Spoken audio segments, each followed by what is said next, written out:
وكذلك أوحينا إليك روحا من أمرنا ما كنت تدري ما الكتاب ولا الإيمان ولكن جعلناه نورا نهدي به من نشاء من عبادنا وإنك لتهدي إلى صراط مستقيم صراط الله الذي له ما في السماوات وما في الأرض ألا إلى الله تصير الأمور.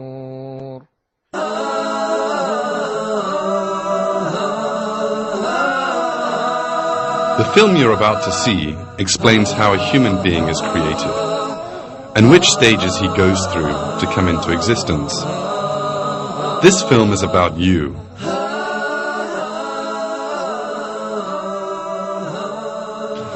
Let us now take a brief trip in time and go back to the past. Let us study an extraordinary story, one full of miracles. Let us see what a human being once was.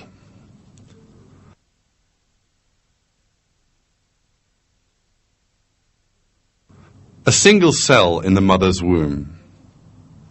A helpless thing in need of protection, smaller than a grain of salt. You too once consisted of this single cell, just like everybody else in the world.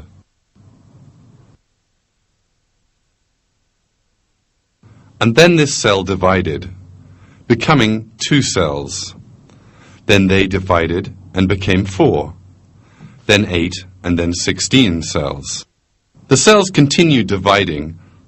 First a piece of flesh emerged. Then this piece of flesh took shape. It developed arms, legs, eyes. It grew 100 billion times larger than the initial cell and 6 billion times heavier.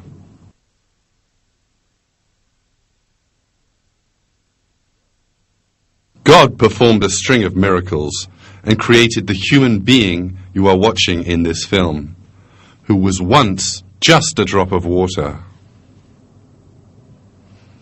He revealed to man how he created him in the Qur'an in these words. Does a man think that he will be left uncontrolled, without purpose? Was he not once a drop of ejected semen? Then he became a clot. So he created and fashioned him and made him into 2 sexes, male and female. Is he who does this not able to bring the dead to life?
Wrapped up in our daily lives, we are most of the time unaware of the one most important miracle taking place before our very eyes.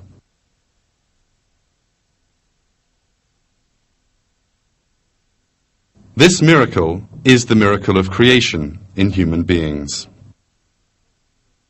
The first miracle of creation begins in a woman's body, in the organ called the ovary, with the maturing of a single egg cell.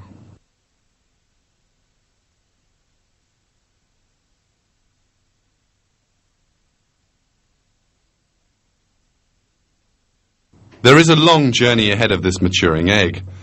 It will first enter the organ known as the fallopian tube, then travel through this for a long distance and finally reach the mother's womb.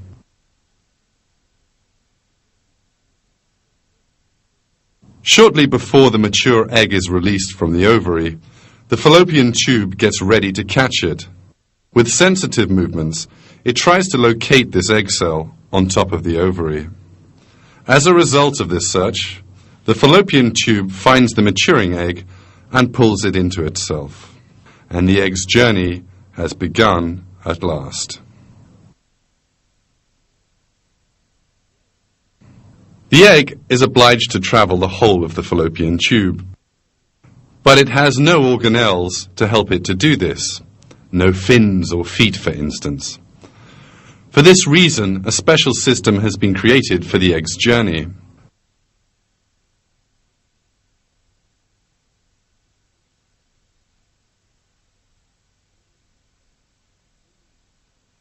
Billions of cells on the inner surface of the fallopian tube have been charged with ensuring the egg reaches the womb. These cells position the tiny hairs on their surface, called cilia, so that they lie in the direction of the womb.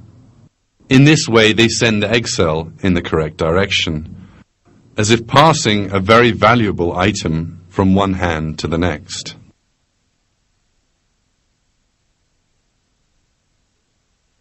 Consider this for a moment. These tiny hairs are part of a highly intelligent plan and have been situated just where they need to be in just the shape they need to be. All of them together, they perform a carrying motion in a unified direction.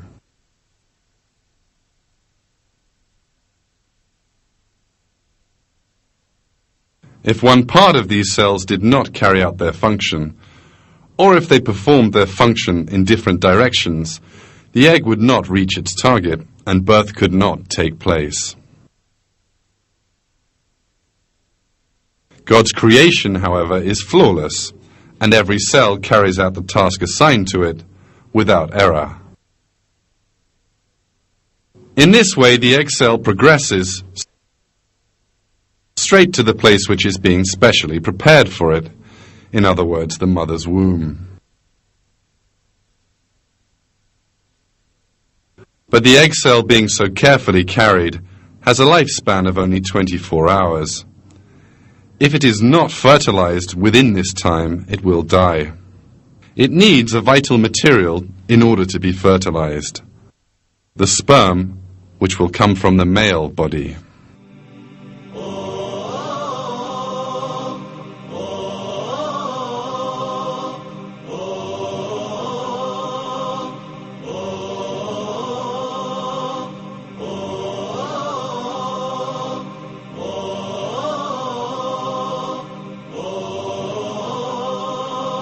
A sperm is in fact a cell, the function of which is to convey the genetic data of the male to the egg cell in the woman's body. When it is examined closely, sperm looks just like a machine specially designed to carry this load. The front of the sperm is covered with armor. There is another layer of armor under the first, and under this second layer lies the cargo carried by the sperm. In this cargo are 23 chromosomes belonging to the male. All the information concerning the human body, right down to the finest detail, is carried inside the chromosomes. In order for a new human being to emerge, the 23 chromosomes in the sperm have to unite with the 23 chromosomes inside the mother's egg cell. In this way, the first foundations of a person's 46 chromosomes will be laid. The armor system at the head of the sperm will protect this valuable cargo from all danger right through its journey. But the design in sperm is not limited to this. There is a very powerful engine in the middle of the sperm. The end of the engine is connected to the tail of the sperm. The power produced by the engine turns the tail like a propeller and enables the sperm to move swiftly. Since there is an engine in the middle, it will need fuel to make it work. This need has been thought of, and the most productive fuel for the engine, fructose, has been placed in the liquid surrounding the sperm.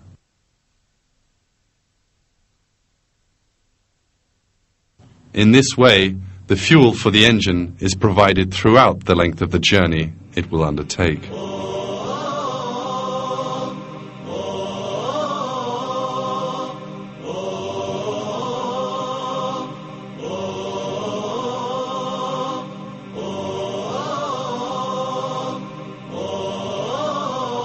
Thanks to this perfect design, the sperms head rapidly straight for the egg cell.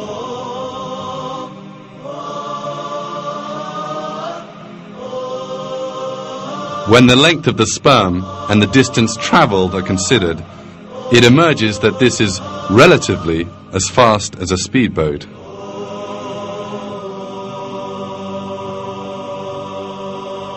The production of these miraculous engines is carried out in a most expert manner. Inside each of the testicles, the sperm production centers, there are microscopic tubes of a total distance of around 500 meters long.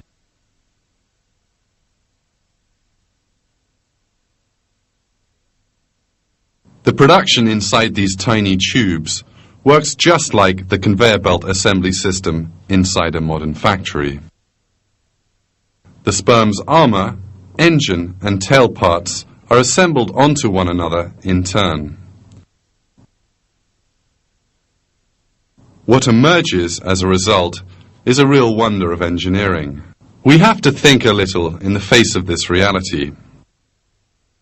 How do these unconscious cells know how to prepare the sperms in the appropriate form, despite the fact that they know nothing about the mother's body?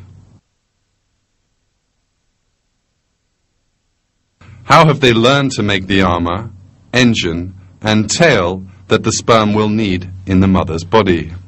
With what intelligence do they assemble these components in the correct order? How do they know that the sperm will need fructose? How have they learned to build an engine that runs on fructose?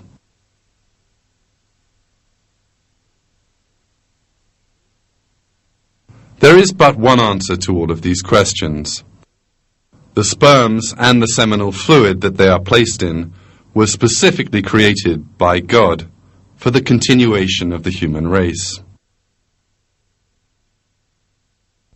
Pusule gelmiş olması gerekir. Halbuki şöyle bir düşünürseniz, sperma hücreleri baba organizmasında yapılmaktadır. Görevleri ise anne organizmasında husule gelmektedir. Ve dünya kurulalı beri, yani insanlık aleminin tarihinde hiçbir sperma yaptığı görevden sonra, anne organizmasındaki görevinden sonra baba organizmasına tekrar dönüp kendisini yapan hücrelere neler yaptığını, hangi güçlüklerle karşılaştığını, görevinin ne olduğunu söylemek imkanına sahip değildir. O halde nasıl oluyor da sperma hücresi organizmada mevcut binlerce çeşit hücreden çok çok ayrı bir yapıya sahiptir? Sperma hücresi nereden babadan aldığı genetik yükü ileride hayat vereceği bir organizmaya götüreceğini biliyor ki başında, önünde bir zırh taşımaktadır. Sperma hücresi ileride bir hücrenin zarını delmek gerekeceğini nereden biliyor ki zırhın arkasına yerleştirilmiş bir takım kimyasal silahları birlikte götürüyor? İşte görüyorsunuz, sperma hücresinin bütün bu yapısını, yaptığı görevleri, üstlendiği olayları tesadüfen olması, tesadüfen yapması, hatta bilerek tekrar ede yapması mümkün değildir. Burada Allah'ın, yaratıcının kendisini nasıl görevlendirdiğini ve bu görevi nasıl mükemmel şekilde ifade ettiğinin en açık belirtisidir. This wonderful planning in the design of sperm is in itself a miracle of creation. In fact, God draws special attention in the Qur'an to the creation of the seminal fluid in which the sperms exist.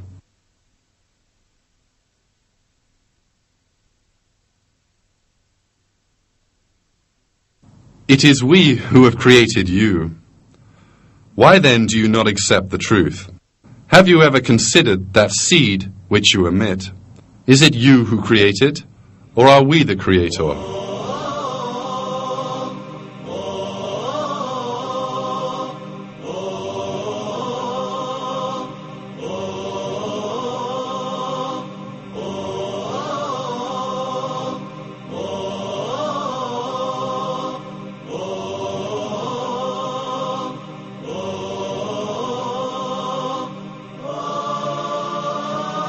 Some 250 million sperms at a time are sent to the mother's womb. This number is deliberately kept high because as soon as the sperms enter the mother's body, they find themselves facing lethal dangers. There is a dense mixture of acids in the mother's reproductive organs designed to combat bacteria. This acid mixture is also fatal to sperms. Within a few minutes, the walls of the womb are coated with millions of dead sperms. A few hours later, most of the 250 million sperms will have died.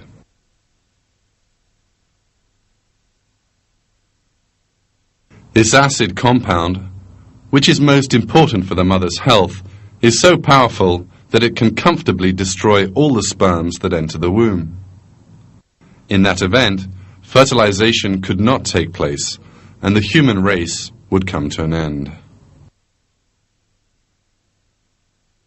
But God, who created the sperms, has also created precautions against the dangers that they will face in the mother's womb.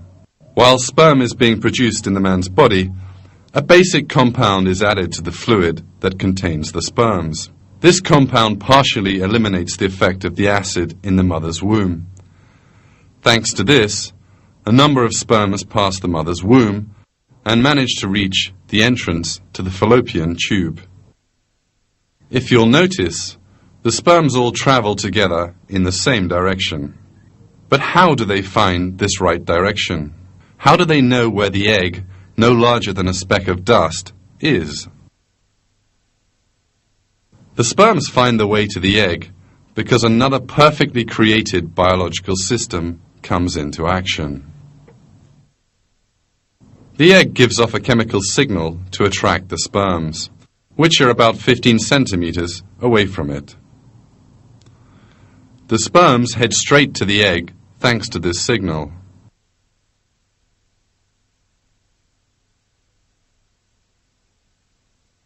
In short, the egg cell, which knows nothing about the sperms and has never come into contact with them before, calls them to it. Two cells, perfect strangers to one another, engage in communication. This reality is another proof that egg and sperm are created in the most ideal form for each other.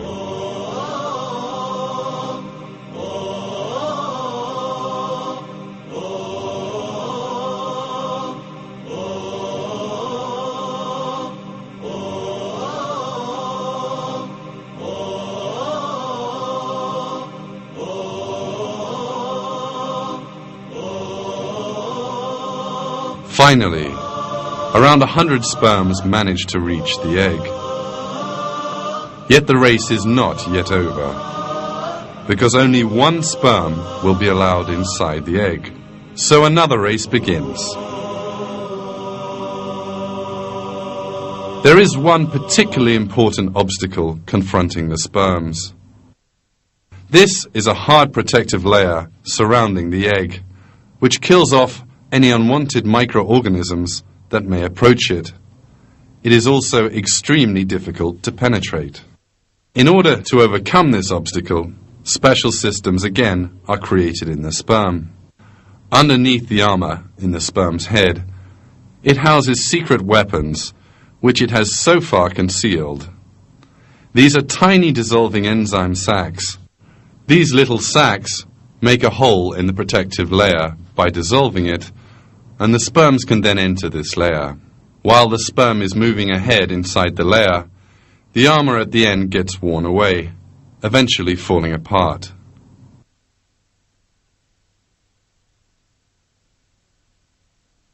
The falling apart of the armor is part of the perfectly functioning plan, because thanks to this, the second set of enzyme sacs inside the sperm can emerge. These enable the sperm to overcome the last obstacle facing it, in other words, the piercing of the eggshell.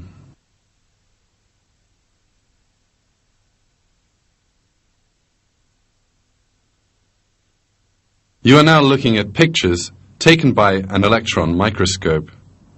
The sperm has red-colored armor. This armor melts away, and the sperm enters the egg through its shell.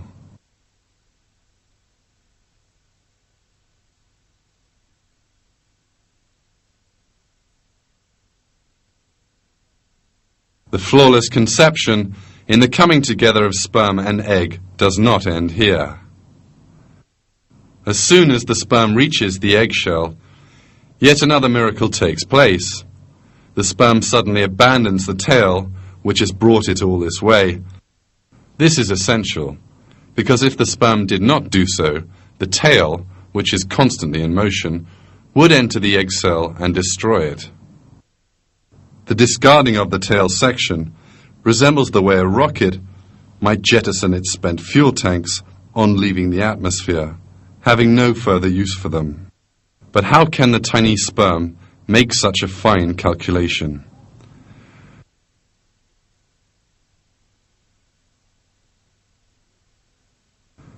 In order for the sperm to be able to make this calculation, it has to know that it has come to the end of its journey, and therefore has no further need for its tail.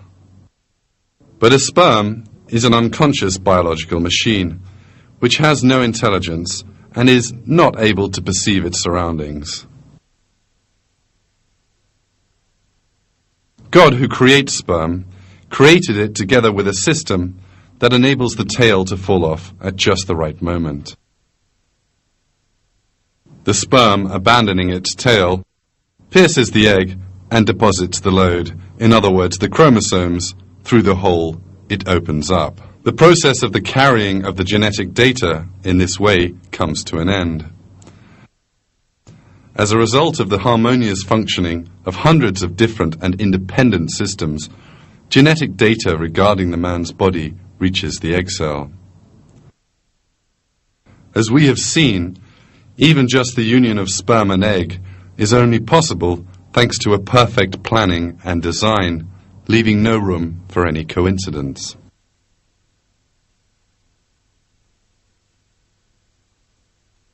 Even if people are not aware of it, the intelligence and planning seen in every part of these events are clear proofs that human beings are created by God.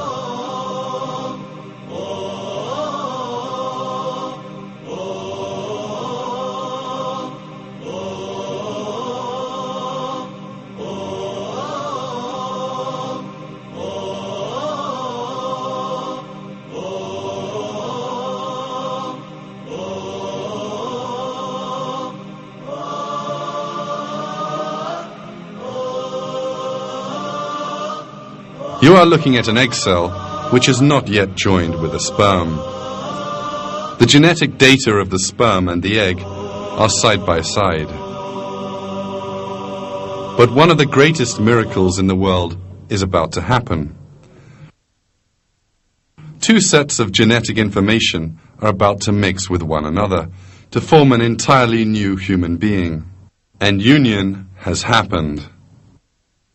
This first cell is called a zygote.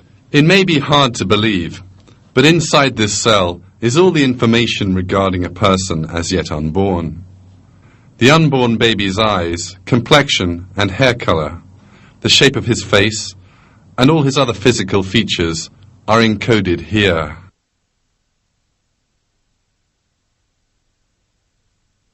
And it's not just his appearance, but also his skeleton, internal organs, skin, veins, and even the shape and number of the blood cells circulating in those veins, and all the other details of his body that are determined here.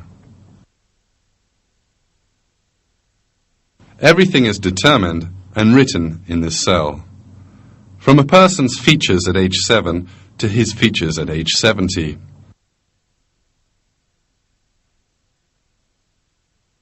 Shortly after fertilization, the cell will perform another very surprising action. It divides and 2 new cells form. Then these cells divide again and become 4 cells. The construction of a new human being has now begun. But why does the cell decide to divide? Why does it have the task of building a new human being? Who gave the cell the knowledge to build a new person? These questions lead us to the existence of God, possessor of infinite intelligence and power, who created us, the world, the human being in that world, the cell in that human being, and the entire universe around it.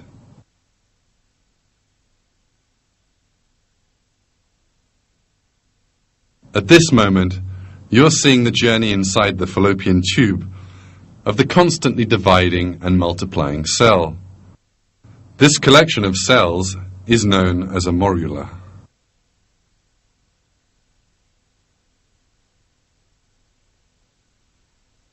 As the cell cluster divides and multiplies, another astonishing thing happens. Some cells start to grow different to others. The old cells gather in the center, and these are surrounded with the new cells, which are growing into a different kind of cell. A short time later, the group of cells in the center will form the embryo. In other words, the first cells of the baby to be born, and the group of cells around these will form the placenta, which will nourish the embryo. Cells beginning to grow different from one another and deciding to form the embryo or the placenta is accepted by the world of science as a great miracle. There is a secret order which makes these cells do this.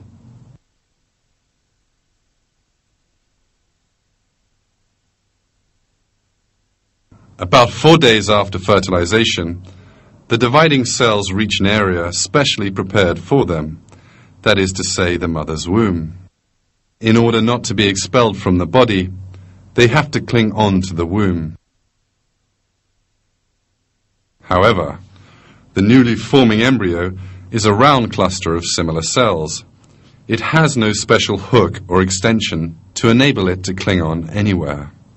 So how does it stick to the wall of the womb?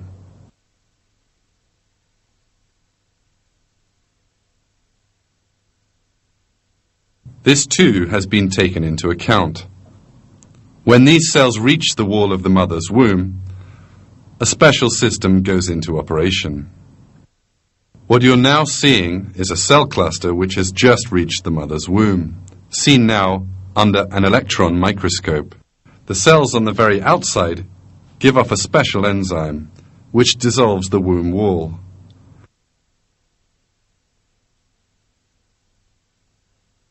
In this way, the cells cling tightly to the womb and avoid being expelled from the body. The presence of these cells, which are both in the right place and which release the necessary enzyme, once more reveals the perfection of creation. Thanks to this flawless creation, the cell cluster is buried in the wall of the womb.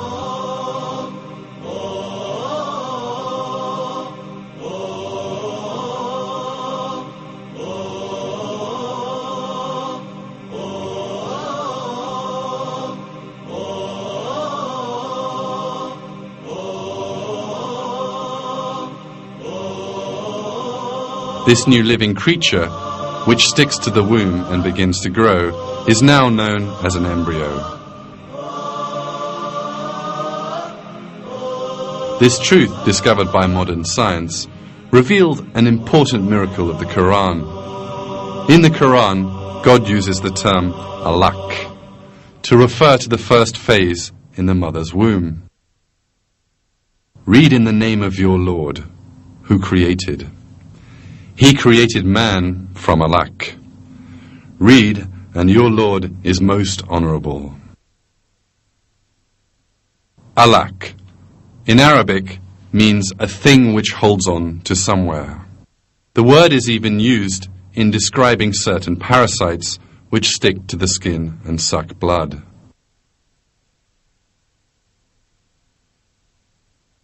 In other words, in the Qur'an, which was revealed to us at a time when man's knowledge of biology was still very limited, a word is used which exactly describes the embryo in the mother's womb. This proves once more that the Qur'an is the word of God.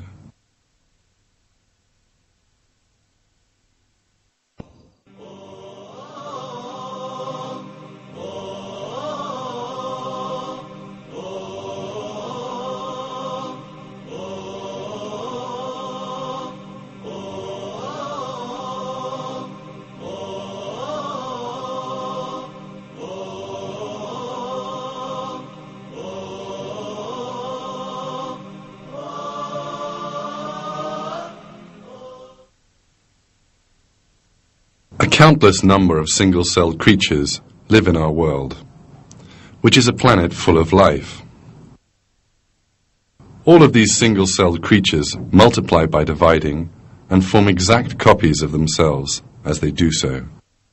The embryo developing in the mother's womb also begins life as a single-celled creature, and the cell multiplies by copying itself.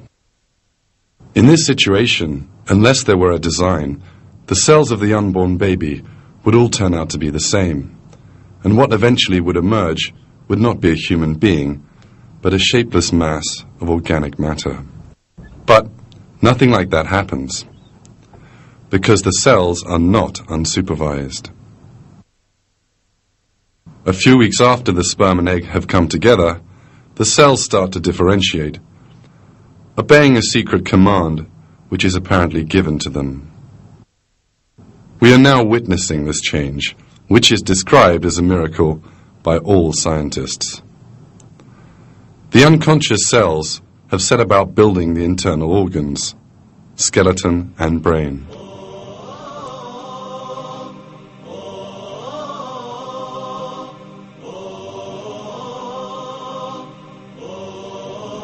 Brain cells have begun to form in these two small gaps.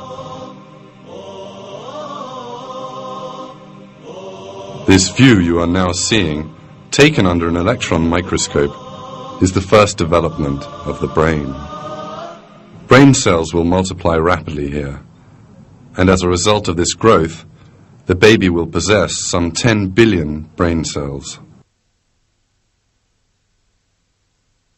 We are now seeing the formation of the brain cells.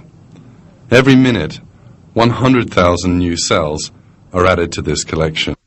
Each new cell that forms behaves as if it knows where it belongs, and which cells it has to make connections with.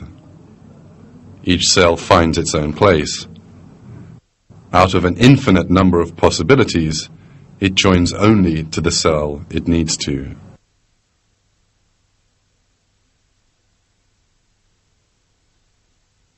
There are 100 trillion connections in the human brain.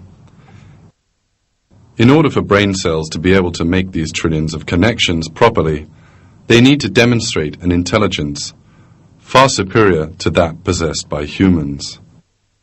However, cells have no intelligence at all. And not just brain cells. Each of the dividing and multiplying cells in the embryo heads from the place where it first formed straight to the point it has to occupy, and each one finds the place designed for it. And here, whichever cells they have to form connections with, they also do. So who is it who makes these cells which have no awareness follow this intelligent plan?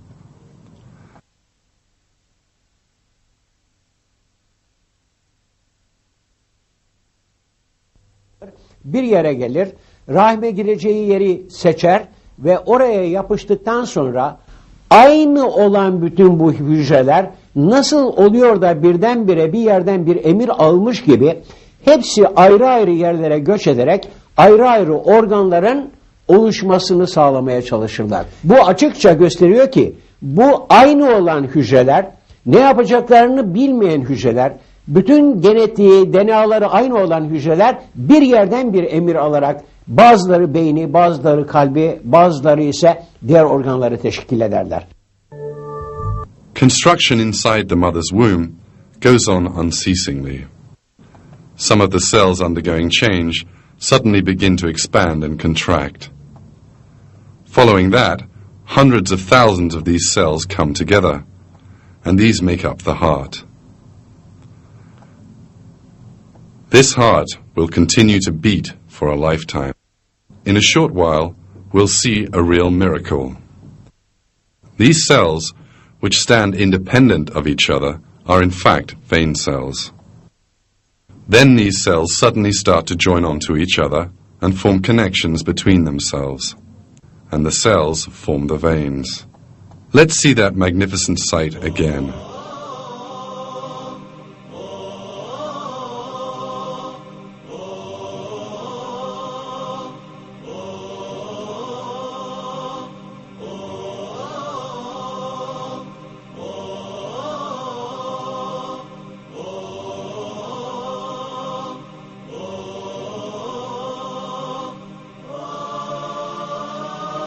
How have these cells learned that they have to form a vein?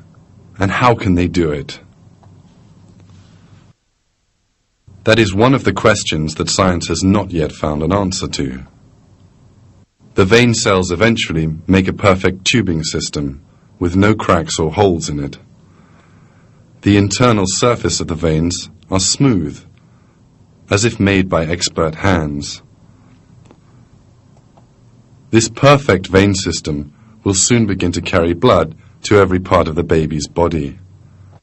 The length of the vein network is more than 40,000 kilometers. That is almost as long as the circumference of the Earth. Developments in the mother's womb go on non-stop. In the 5th week, the embryo's arms and legs become visible. This bump will later turn into an arm. Some cells will then begin to form into hands.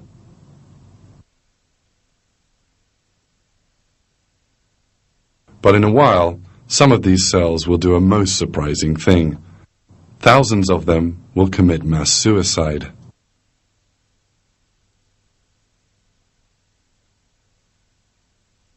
Why do these cells kill themselves? The dying cells perform a crucial function. The bodies of these cells, which die along a specified line, are necessary for the formation of fingers. The remaining cells begin to eat the dead ones, and empty spaces appear in these regions. These empty spaces are the gaps between the fingers. Why do these cells make such a sacrifice? How is it that a cell can kill itself so that the baby can have fingers in due course? How does the cell know that its death will serve such a purpose? All this once again shows that all the cells which make up the human being are directed by God.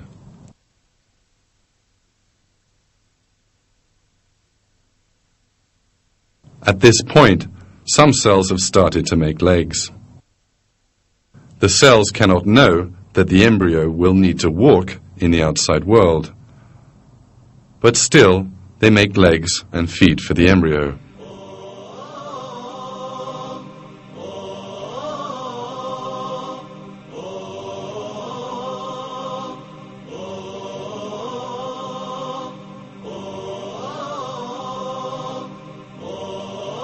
You are now looking at the face of a 4-week-old human being.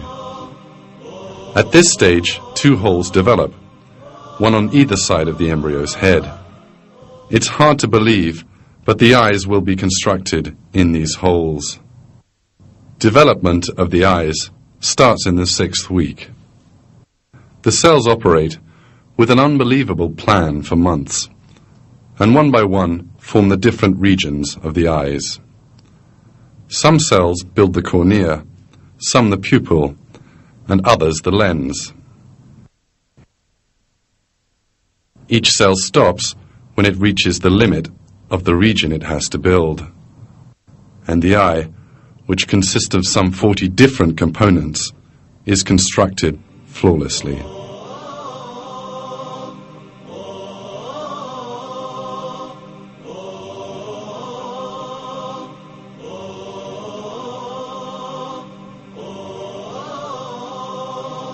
In this way, the eye, which is accepted as the world's most perfect camera, is brought into existence from nothing inside the mother's womb. It has been borne in mind that the person to be born will open his eyes to a world full of color, and an eye has been built which is ideally suited to its perception.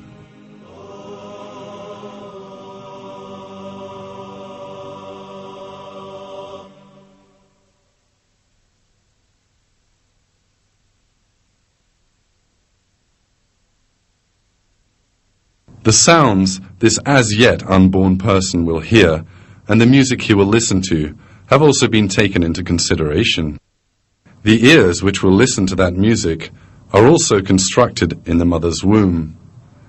These cells make up the finest sound reception instrument in the world.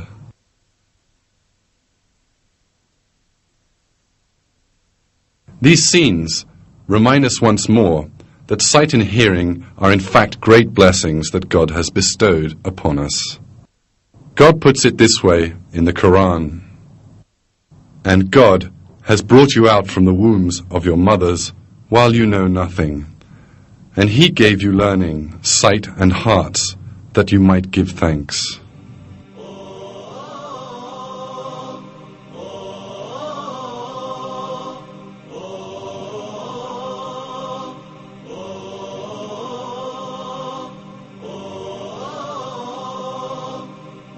All the information that we have so far given regarding the development of the embryo in the mother's womb has emerged from scientific research in the last 30 to 40 years. And this new information has enabled more new miracles of the Qur'an to be grasped.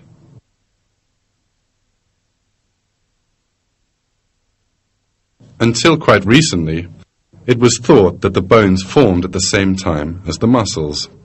But the latest research has revealed a truth that human beings were unaware of. First, bone tissue develops in the embryo, and then muscle tissue forms around the bones.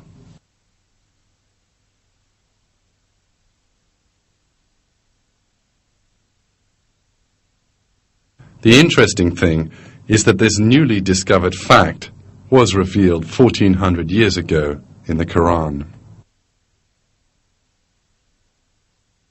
We then formed the drop into a clot, and formed the clot into a lump, and formed the lump into bones, and clothed the bones in flesh, and then brought him into being as another creature. Blessed be God, the best of creators.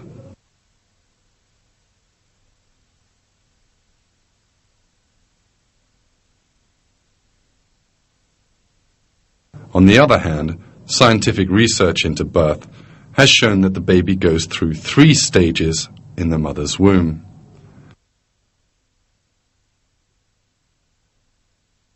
This fact is described in the following way in a textbook on embryology, Basic Human Embryology.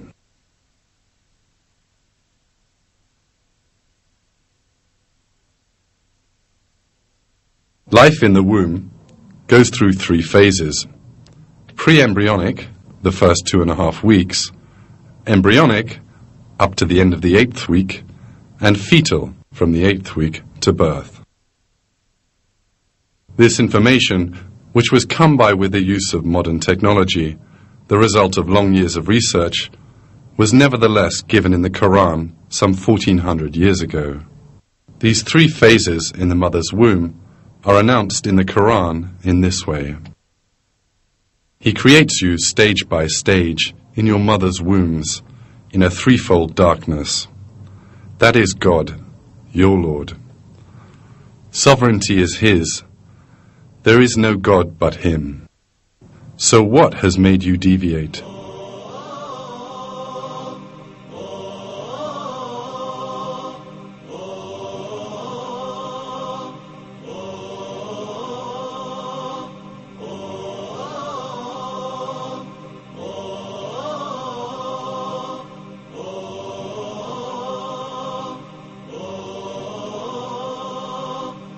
The instrument you can now see on the screen is a medical tool which possesses some of the world's most developed technology.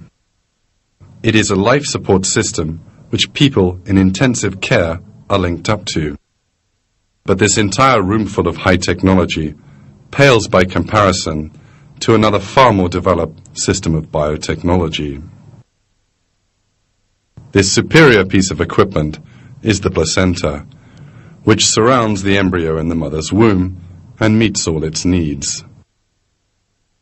The placenta is like a kidney dialysis machine, a heart-lung machine, and an artificial liver.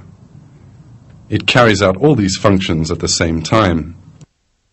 It is a wonderful design which enables mother and baby to live. The cells which make up the placenta recognize the food particles from the millions of molecules in the mother's blood and allows these to reach the baby. Another of the placenta's duties is to protect the embryo. The defensive cells in the mother's body flow towards the womb to attack the growing embryo. But cells on the very outermost layer of the placenta form a kind of filter between the mother's veins and the embryo. They allow the nutrient molecules to pass, but not the immunity cells.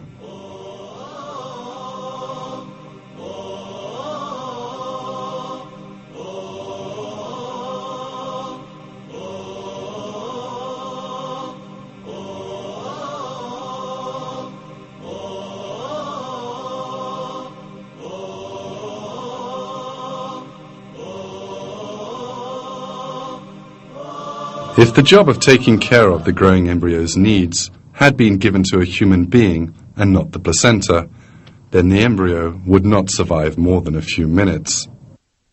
Because mankind does not possess the kind of technology, it would need to calculate the embryo's changing needs and then meet them.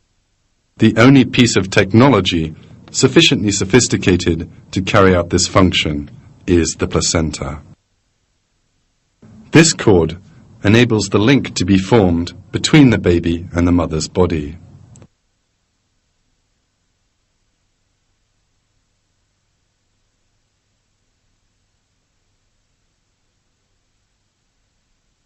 This cord, which is cut and thrown away after birth, is in fact a true wonder of engineering and carries out vital tasks for 9 months.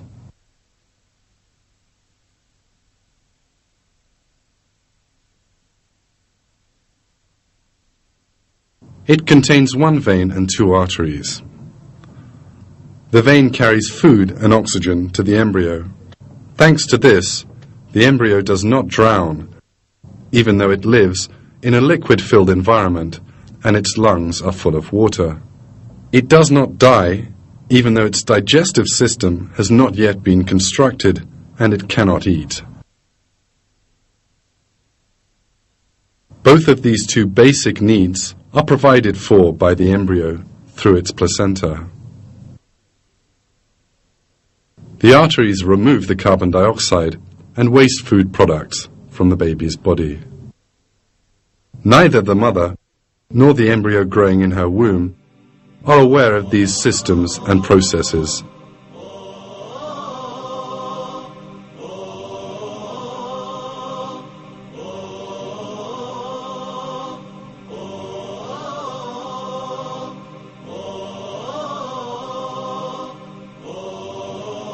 As the months pass, the baby in the mother's womb takes shape and grows. It becomes ready to step into the outer world. The time has now come for the final stage, birth. But there is a great deal of danger for the baby waiting in the mother's womb. The baby will be born by passing through the mother's womb and between her pelvic bones, posing a great threat to the unborn child. But during birth, the baby's head will be squashed in these narrow areas, and its skull will come under pressure. But here again, a special precaution has been taken to protect the baby's health. The bones in the skull of the newborn baby are soft. Furthermore, unlike those found in adults, the bones which make up the skull are not fused together. Thanks largely to this, the bones are able to slide onto one another during birth. The gaps between the bones stop the skull from being crushed during this process. In this way, the baby is born healthily, and its skull and brain come to no harm. In the months that follow, its skull will harden, and the baby will lead its life in a healthy way.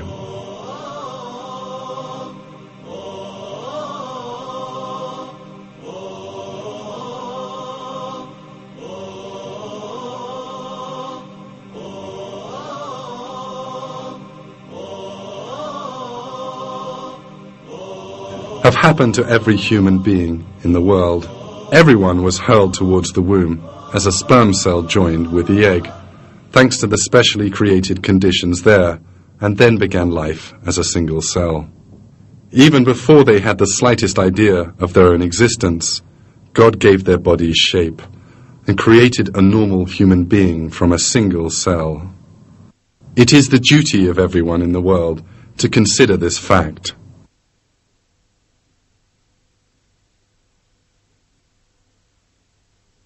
And your duty is to consider how you came to be, and to be grateful to God. Do not forget that our Lord, who created our bodies once, will recreate us after our deaths, and will hold us to account for the blessing He has bestowed upon us. This is very easy for Him. Those who forget their own creation and deny the afterlife are greatly deceived.